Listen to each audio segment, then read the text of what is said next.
Bien le bonjour la famille, c'est Greg l'Ancien, on se retrouve dans une nouvelle vidéo et aujourd'hui ça va être de l'aventure à l'état pur. En 3 mots, je vais te dire ski, bivouac et hiver.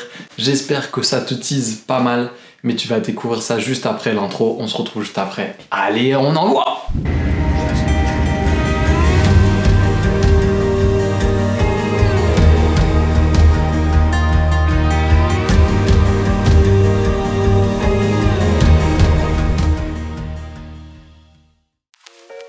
Alors laisse-moi te mettre, comme d'habitude, un petit peu de contexte.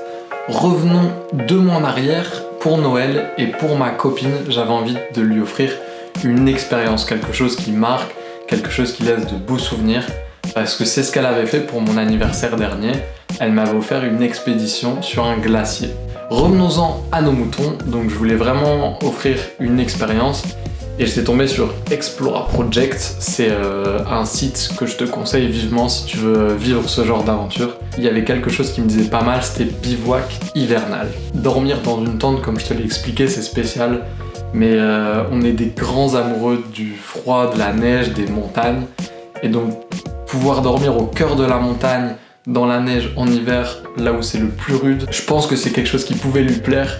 Et c'était vraiment un vrai challenge pour nous deux parce que c'est pas si facile d'organiser un bivouac. Une fois que l'idée a mûri dans ma tête, je me suis détourné d'Explora Project pour plusieurs raisons et j'ai contacté le guide avec qui j'ai déjà fait 2 expéditions, donc le glacier et une grande voie d'escalade avec mon cousin Ashfok. Et donc ce guide c'est Robin et je l'apprécie tout particulièrement, c'est pour ça que je l'ai contacté. Ce qui était vraiment cool, c'est vu qu'on se connaissait déjà un petit peu, il a accepté de faire une offre un petit peu personnalisée et on a pu construire ensemble l'aventure que j'allais offrir à Clémence. On a bloqué des dates, on a bloqué une aventure, des activités et je te laisse tout de suite écouter ce qu'a pu entendre Clémence le jour de Noël. Oui, salut tous les deux, je vous fais un petit coucou là pour Noël. Déjà, je vous souhaite de passer de bonnes fêtes en famille. En plus de ça, du coup, pour Clémence, il y a Greg qui m'a contacté et on a préparé ça ensemble. Donc on te prépare une belle expérience, un beau souvenir sur un week-end à la montagne. Voilà, donc je vous prépare quelque chose de vraiment sympa où on va passer du temps en montagne à faire du ski de randonnée, loin des foules, avec un bivouac dans la neige, sous les étoiles, quelque chose voilà, de posé, de sympa, de calé. Un truc, je pense, assez inoubliable, en espérant que la météo soit en notre faveur, mais bon, j'y crois bien. Voilà. Donc comme tu as pu l'entendre, ce qui était prévu, c'était 2 jours avec du ski de rando et surtout un bivouac hivernal. Une fois arrivé dans les Alpes, tout s'est enchaîné très vite. On a loué nos skis et on s'est retrouvé avec Robin, notre guide, au point de rendez-vous. Et de là, on a directement entamé la randonnée à ski. Et d'ailleurs, on va se retrouver là-bas tout de suite, tu vas voir. Magnifique soleil, neige. Allez, je t'emmène avec moi.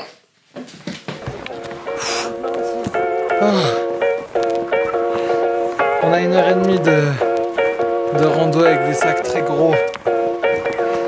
Je fais de mon mieux pour filmer. On est avec le guide et sa copine Laura. On en chie là. C'est dur là.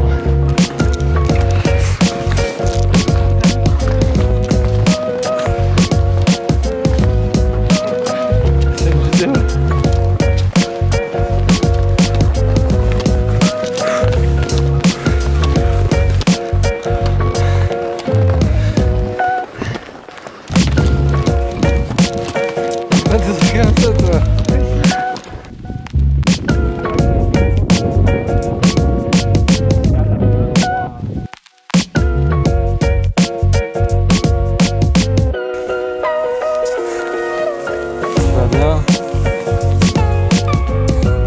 Une fois qu'on arrive à l'endroit où on a décidé d'installer le campement, c'est une véritable course contre la montre, contre le soleil qui démarre.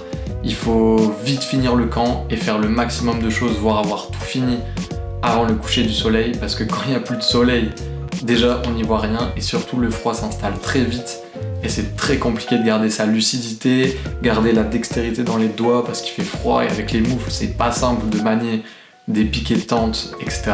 Donc la première étape, ça va être de délimiter la zone de notre campement et d'y tasser la neige pour que ça soit beaucoup plus facile de l'enlever après. C'est ce qu'on a fait directement avec nos skis. On a ensuite finalisé avec les chaussures et ensuite on dégage le maximum de neige avec les pelles.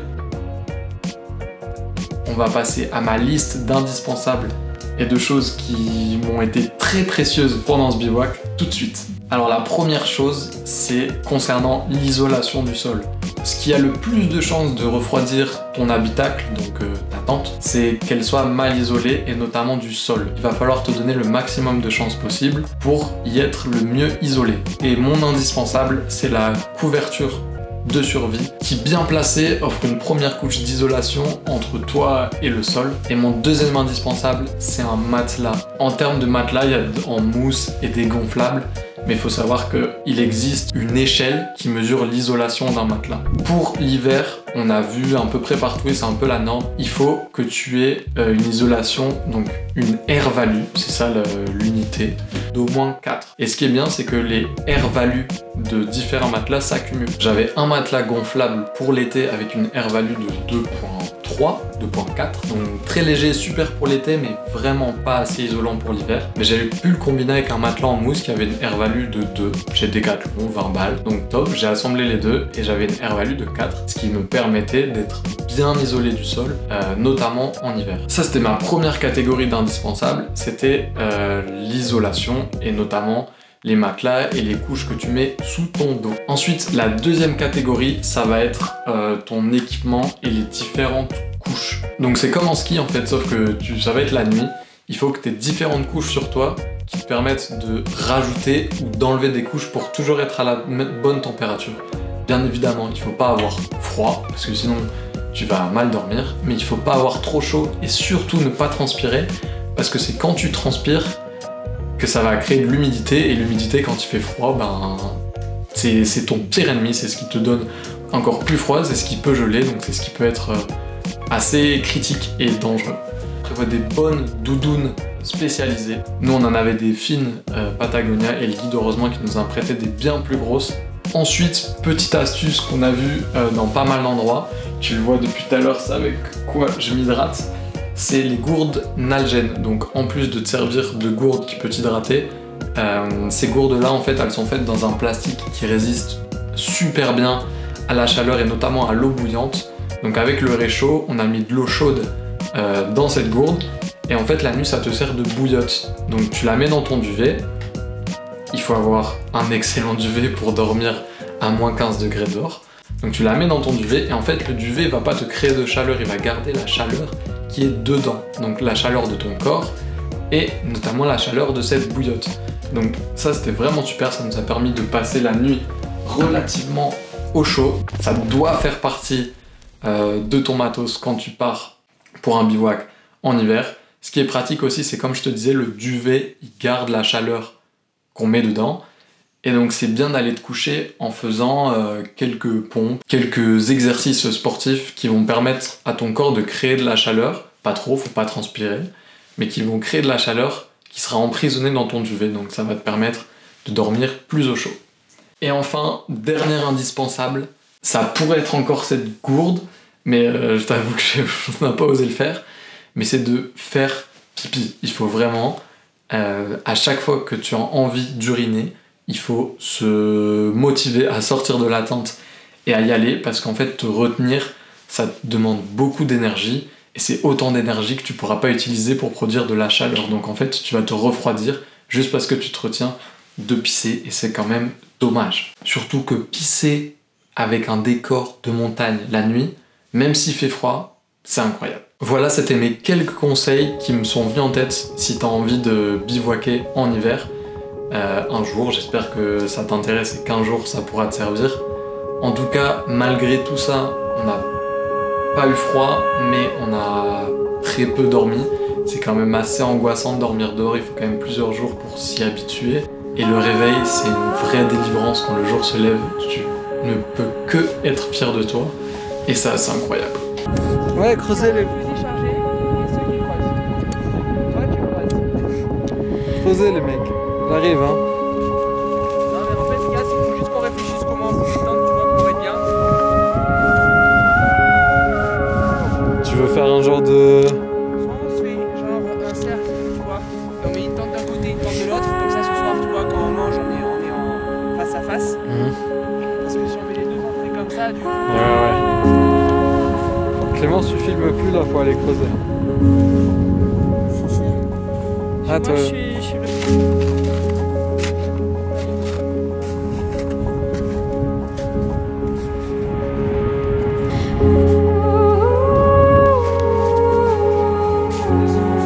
Bah ouais, c'est ça, c'est trop dur.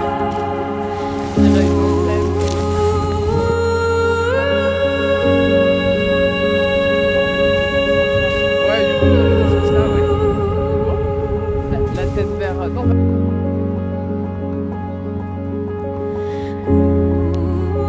Si, si. les sacs, on peut laisser dehors.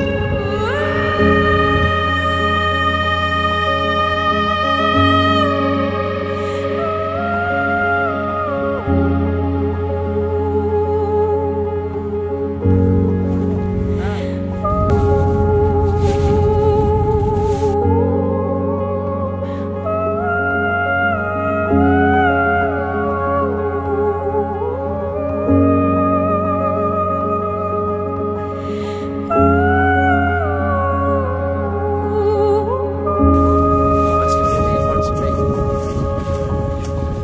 Le soleil? Ouais.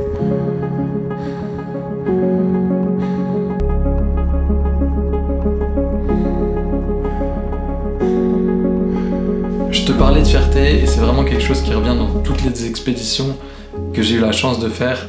C'est à chaque fois que tu passes au-delà de quelque chose qui t'angoissait, quelque chose qui était annoncé dur ou quelque chose qui était dur tout simplement, tu es super fier de toi une fois que ça arrivait. Donc la nuit, une fois qu'on l'a passé, donc que le jour se lève, on se regarde avec Clémence et je sais pas comment expliquer, c'est un sentiment, t'es super content, tu viens de vivre quelque chose d'unique et tu te dis putain yes, on l'a fait quoi. Et donc on entame cette deuxième journée, plein de bonne humeur, même si on a des grosses cernes.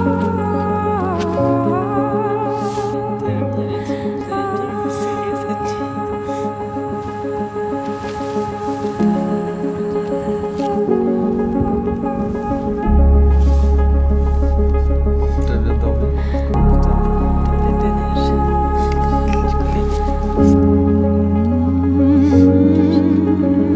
C'est super beau là-bas.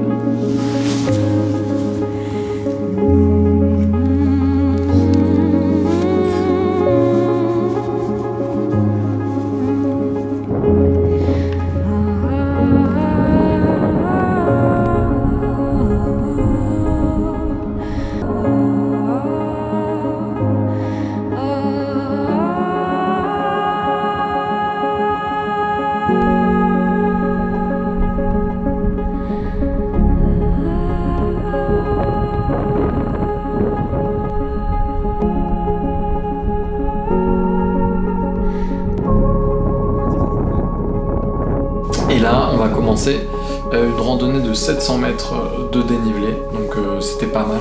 Je t'avoue que cette rando nous a mis à l'amende. On n'était pas très rapide, mais c'est pas grave, il faut une première fois à tout. On a entamé notre journée ski de rando.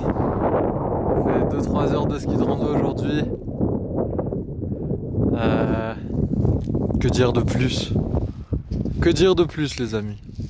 Dans la montée, c'est Clémence qui tire un peu plus la langue. Une fois arrivé en haut, il a fallu descendre. Et là, je t'avoue que c'est moi qui ai vraiment tiré la langue.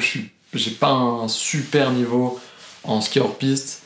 Et la neige était pas très bonne. Et je tombais à tous les virages. Alors en plus, avec le sac que j'avais sur le dos, à chaque fois que je tombais, je devais faire un bon gros soulevé de terre pour me relever avec les skis dans la poudreuse et un sac à dos d'au moins 5 kg sur le dos. C'était pas très agréable, je t'avoue que j'étais pas loin. Peut-être même j'étais énervé, peut-être, je l'avoue. Et là, Robin m'a dit quelque chose, une phrase qui m'est restée en tête et qui m'a totalement fait changer d'attitude envers mes échecs. Il m'a dit ouais Greg, je te comprends, à l'époque aussi, je tombais à tous les virages avec le gros sac, c'était dur de se relever, et en plus mon père il m'attendait peine pas, il se retournait pas. Et quand il m'a dit ça, en fait, j'ai réalisé que comme la montée en rando, il y a un début à tout. On peut pas être bon tout de suite, on peut pas être parfait, sauf si on a un don, mais ça arrive très peu souvent. Et le fait que ce guide qui jusque-là nous a porté et qui a toutes les compétences nécessaires, le fait que je sache qu'à lui aussi, ça lui est arrivé de tomber, d'en chier, d'en avoir marre. Je sais pas, ça m'a fait un déclic et je me suis dit, bah en fait c'est pas grave, c'est normal. Et j'ai entamé la suite de la descente avec beaucoup moins d'appréhension et je trouve que ça s'est mieux passé. Robin, si tu regardes cette vidéo, merci pour cette phrase et pour ce discours que tu as eu avec moi, ça m'a véritablement fait du bien. L'expédition se termine à la fin de notre descente de ski, si trouver notre voiture. Tout d'un coup, toute notre aventure est finie, elle s'arrête. Et là, il y a ce sentiment de fierté énorme, indescriptible. On a réussi ce qu'on avait entrepris de faire. Et là, je regarde Clem et je suis super fier d'elle et je lui dis ce que je fais pas souvent. Et c'est vraiment un sentiment et une émotion qui nous rend heureux en fait. Et donc c'est ça aussi que je cherche en faisant des aventures, en l'ayant offert à Clémence, parce que c'est vraiment quelque chose qui nous fait sentir vivants. Et je ne peux que vous conseiller de partir en aventure, surtout extrême comme ça. Par contre, s'il vous plaît, faites-le accompagné, encadré, sécurisé. Ça peut être très dangereux et c'est le moment que je choisis pour vous parler un peu plus de Robin. Donc c'était notre guide, il s'appelle Robin Reveste, j'espère que j'écorche pas ton nom, je vous mets son site tout de suite. C'est un mec super sympa, super convivial, qui aime l'authenticité de la montagne, mais qui a un mindset super jeune, super cool, super dynamique. Et c'est vraiment ce mélange de monde, je dirais presque, qui me plaît énormément chez lui. Il saura vous accompagner dans toutes vos aventures, dans presque toutes les disciplines de montagne, alpinisme, escalade sur glace, escalade, ski de rando.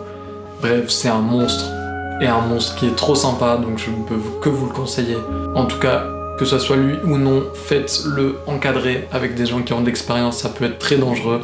Et sinon, faites des trucs à plus petite échelle, parce qu'au final, ça donne toujours le même sentiment de fierté, surtout si on le fait, si on arrive à le faire seul. Sur ce, la famille, je vous laisse. J'espère pouvoir vous présenter une aventure bientôt. En attendant, n'oubliez pas de vivre votre vie. On en a qu'une. Je vous fais des bisous. À bientôt. Ciao.